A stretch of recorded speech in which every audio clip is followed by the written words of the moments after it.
Smo v Skopju, tukaj za nami je spomenik osvoboditeljem Skopja. Prej je bilo to mesto popolnoma drugačna stavba, ki je sedaj za nami, je stavba makedonske vlade v današnjem času. Včasih je bila to stavba centralnega komiteja, komunistične partije, kasneje Zveze komunistov Makedonije. Z nami je Valentino Dimitrovski, eden od največjih specialistov za spomenike v Jugoslaviji. Dolga leta je delal v Zavodu za kulturno dediščino, pa na ministrstvu in v podobnih službah in zelo dobro pozna situacijo. Torej, Valentino, kakšna je zgodba tega spomenika in sploh kompleksa, v katerem smo danes? Danas je spomenik osloboditeljima Skoplja u sasvim drugačijem ambijentu nego kada je bio podignut 1949. godine i kada je bio postavljen ispred tadašnje gimnazije Josip Broz Tito. Ambijent je sasvim drugačiji jer Skopje je nakon zemljotresa doživjelo veliku katastrofu, osobito u ovom delu grada, jer je epicentar tu negdje bio blizu i ovo je, sama zgrada gimnazije je srušena i sve okolno, ali ovo je bio jedan brisan prostor pred toga. Zgrada gimnazije je bila jedna jako simpatična polukružna modernistička zgrada, jedan objekat klasične moderne na prostoru Jugoslavije i spomenik je praktično bio na udaljenosti od nekih 50 možda metara, možda i više i pravio je jedan trokut sa tom zgradom. Sa zelenilom sa jedne i sa druge strane i bilo je jako logično postavljen u tom ambijentu. Ali nakon zemljotresa on je bio sklonjen, ovo je počelo da se sasvim drugačije urbano se preoblikuje i onda su shvatili autoriteti da ipak treba da bude tu gdje je bio i pre toga i da je najbolje da bude ispred ili tu pored Centralnog komiteta Komunističke partije Makedonije. Sada je to vlada. Ali promjenom ambijenta urbanog, promjenom i izgleda ove zgrade, to je nekadašnje CK, a sada zgrada vlade Republike Makedonije, suštnost spomenik je na neki način marginalizovan. On nema svoje centralno postavljeno mesto. Kada je bilo u centru ispred gimnazije, tada je svi koji su dolazili iz centra prema parku, svi su morali da prođu pored spomenika. To je bio osnovni simbolički reper u urbanom tkanju grada, pored onog simboličkog značenja kao spomenika.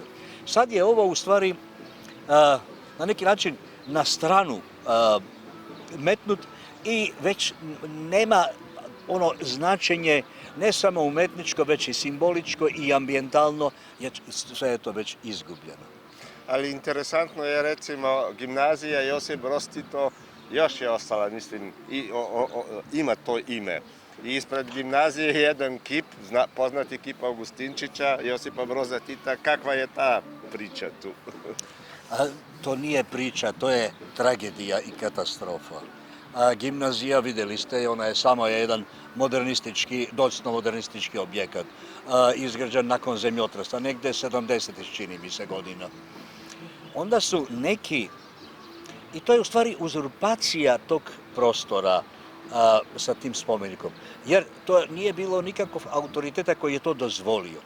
To je jedna partija marginalna, zove se Titovi levi sili, Titove leve snage.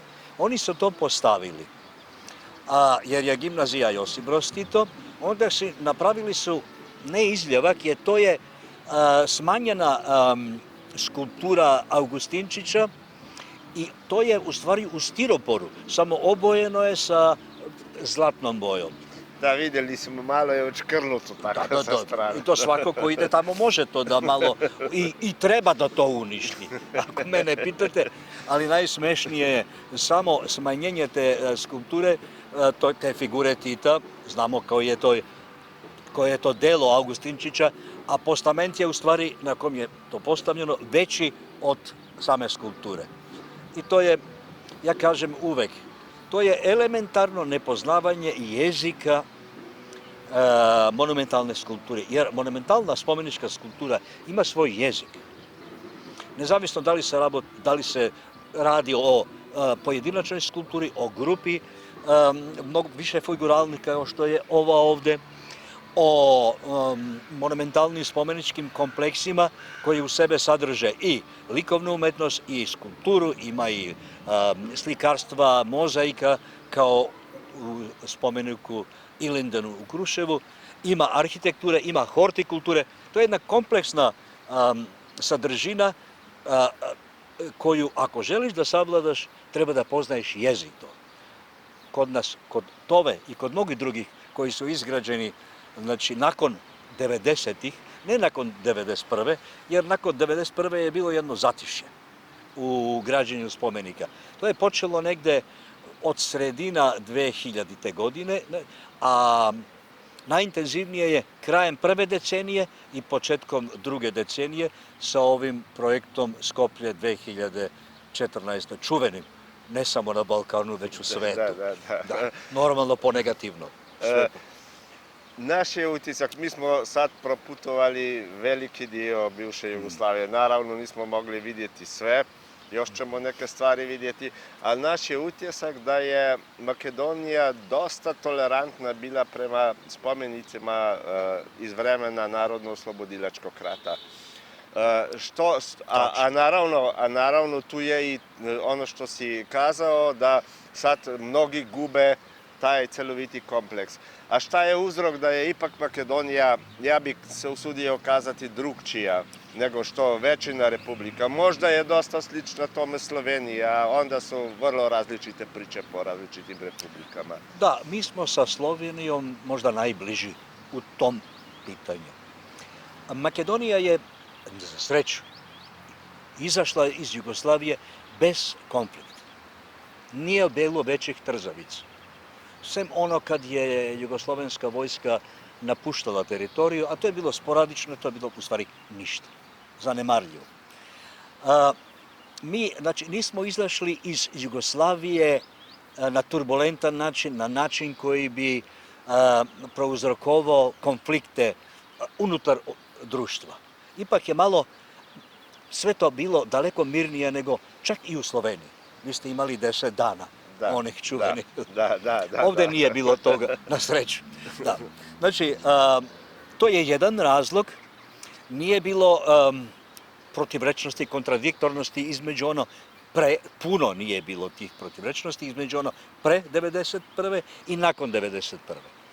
Drugo, Makedonija je imala tu privilegiju, za razliku od drugih jugoslovenskih sredina, da je njoj bilo više dozvoljeno da bilda ono nacionalno, onaj identitet koji je bio krevak, koji je bio na početku slabašan i jugoslovenske vlasti su shvatile da to treba podržati.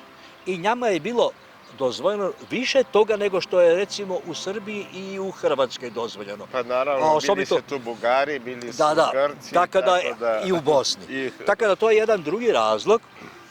I spomeničko nasleđe to, nezavisno da li su to monumentalni spomenici, memorialni ili spomen obeležja, bili su fokusirani i upregnuti u razvoj tog identiteta, u građenje tog identiteta na jedan malo krotki način i praktično ta prekid između jednog i drugog režima nije se osetio tako snažno, tako silovito kao na drugim mestima. To što je, videli ste i vidjet ćete još spomenika u Makedoniji, to se praktično niko ne osuđuje da to porekne ili da to osudi ili da to negira. Nažalost, ili da uništi, kao što je bilo u drugim jugoslovenskim sredinama. Ali ponekad lokalne vlasti znaju da za to zanemare više decenija. Evo, od početka 90-ih ima više spomenika koji su u stvari više zapušteni, zanemareni nego što su devastirani. A zub vremena deluje ako se to ne održava, jer ipak to je sve na otvorenom, sve je to podložno vremenskim prilikama i neprilikama. Tako. Mislim da su to razlozi zašto kod nas nije bilo tog tako neprijateljskog odnosa sprema monumentalnim spomenicama nego u nekim drugim. Upotrebio si jednu reč koju vrlo volim, autoriteti. Znači, sad, kakvi su ovi novi makedonski autoriteti, kakav je njihov odnos bio do te kulturne baštine, naročito ako pogledamo Skoplje. Skoplje je sada vrlo poznato, Japanci dolaze, svi dolaze ovamo gledati, a tu se stvorila neka druga identiteta zapravo kroz te spomenike. To je značilo, kao što je rekla jedna moja koleginica iz Hrvatske, pa ovo Valentino ukazuje da ovde još imate problema sa identitetom, jer posegnuti za identitet pre 2300-400 godina, to znači da nešto imate problema sa tim. Drugo, kad je došla, sve je to u stvari ovo što je bilo oko Skoplja, tog projekta Skoplje 2014, sve je to bilo u stvari i produkt te partije koja je došla 2006. na vlast. To je nacionalistička konzervativna partija VMRO DPMN i ta partija, osobito sa njenim vođom Nikola Gruevski, koji je sada u Budimpešti, u Ungariji, on je suštnost zamislio da sve ovo treba, on apsolutno nije voleo modernizam. To je za njega nešto, mislim, Lego kocke, to je detinjarija.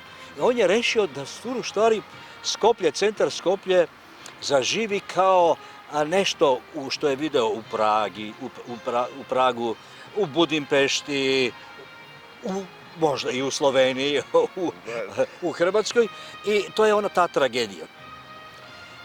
Pre nego što je počelo da se realizuje taj projekt i ta nova identitetska matrica, apsolutno nepotrebno. Apsolutno to nije bilo nikakve potrebe za to. Zašto? Pa imate dosta antičnih spomenika. Od antisrednovekovnih, 19. i 20. ima dosta toga na ovako maloj teritoriji. Vi ne znate da je u centru bila zaštićena spomenička celina po zakonu za zaštitu spomenika kulture Makedonije. Onda, vlasti su naredili preko Ministarstva kulture koje je trebalo da štiti tu spomeničku celinu, da se to izbriše. Onda je bilo prinuđeno nadležna institucija,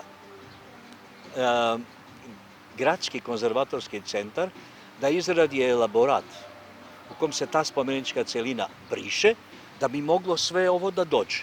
Jer pre toga nisu mogli.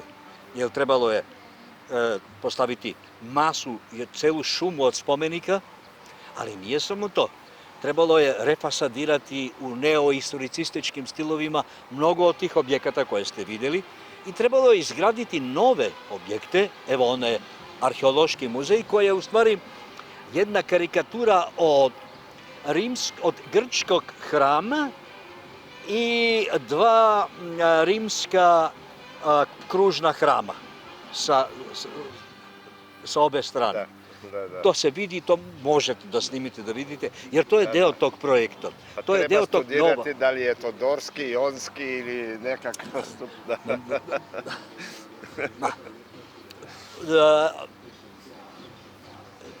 Pored ideologije, bildanje te nove ideologije, novog identiteta, nekog neoantičkog, to vraćanje u antiku, bilo je nešto drugo.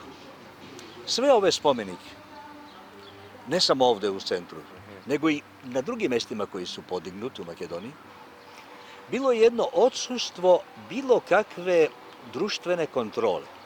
Ranije kad su pozizani spomenici, recimo ovaj u Kruševu ili to su bila sastavljena razna tela od političara, od istoričara, od skulptora, od arhitekata, od sociologa, koji su danima radili da bi oblikovali poruku tog spomenika. Pa onda su bili angažovani najznačajniji autori makedonske savremene umetnosti. Ponekad su tada i bili pozivani ljudi i vrhni monumentalni plastičari iz Jugoslavije. To je primer spomenik u Prilepu Mogila nepobeđenih, gdje je radio jedan od možda najvećih, ne samo europskih, već svetskih arhitekata na tom polju monumentalne spomeničke skulpture. To je Bogdan Bogdanović. Da. U Velesu su radili jedan iz Vojvodine, Savo Subotin i Denkov ili Denković i naš Petar Mazar. Sada, za razliku od tada, ovo što vidite u centru, to su uradili sasvim beznačajni ljudi, bilo da su skulptori, bilo da su arhitekti. To su nepoznati široj javnosti kulturni. Oni su potpuni anonimusi. To je ono najstrašnije, jer jedan poznat autor koji je imao više tih izložba, koji je cenjen, koji ima svoje mesto u savremenoj makedonskoj istoriji umetnosti, taj se ne bi dozvolio da radi ovo što je tamo urađeno. To je ta katastrofa. Da. Vratimo se samo malo ovom spomeniku.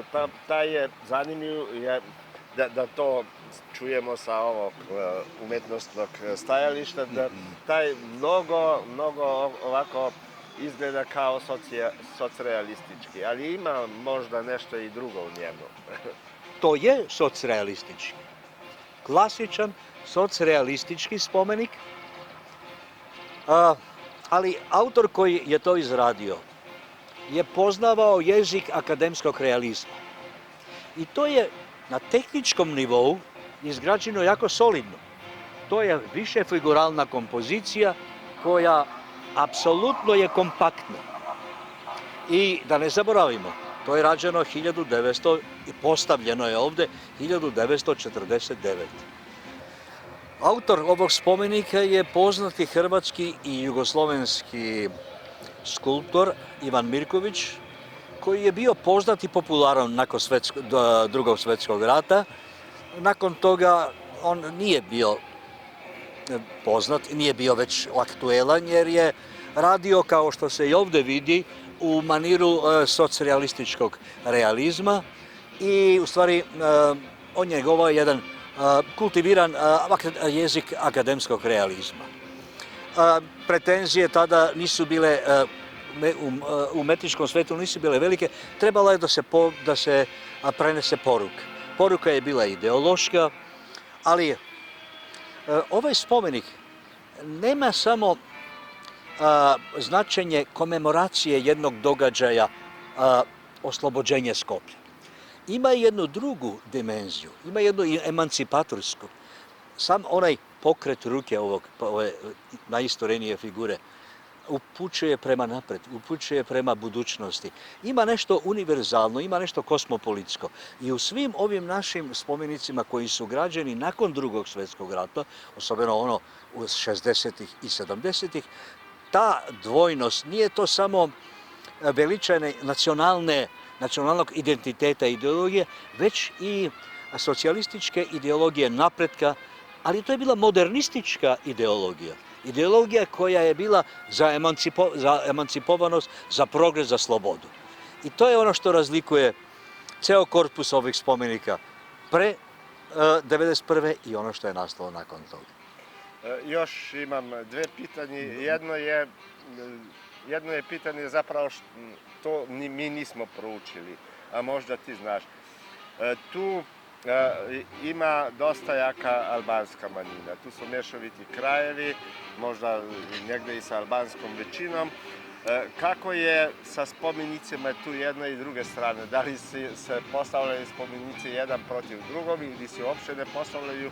Jer ako ideš na Kosovo, recimo, tamo je sasvim prevladujuća ta nova albanska ideologija, kosovska ideologija, naravno njihove države i tako dalje. Pa, nažalost, slično je i kod nas. Do 1991. godine veoma je mali broj spomenika koji je u svom sadržaju uključivao Albance. Tako da, u stvari, kada kažemo da su spomenici iz socijalističkog perioda veličali nacionalnu i socijalističku ideologiju, to se pre svega i iznad svega odnosilo na Makedonce. Nažalost, nije bilo spomenika koji bi bili, ja se ne sjećam, ne znam, možda ima neko da sam to onako zaboravio, ali nema spomenik gdje bi bili Makedonci i Albanci zajedno u nekoj tako sadrži. akciji, Nažalost, da, akcije ili bilo čega. da. Nema, nažalost nema. Ako ima, to je veoma malo i ja ne mogu da se setim. A to što ne mogu da se setim, Da, to ipak nešto znači da znači. nema. Znači da, verovatno da nema. Recimo, verovatno, jer možda da ima jedan, dva. Nakon 90-ih još manje toga je bilo. Nakon krize iz 2001. godine, Albanci od onim sredinama gdje su većinsko stanovništvo, a to je u nekim delovima Skopske kotline, Tetovo, Gostivar, tamo do Debra, oni su podigli više tih spomenika, glavno kao komemoracija njihovim žrtvama u tom konfliktu, kojih nije bilo malo. Ali to je način na koji se to podiže,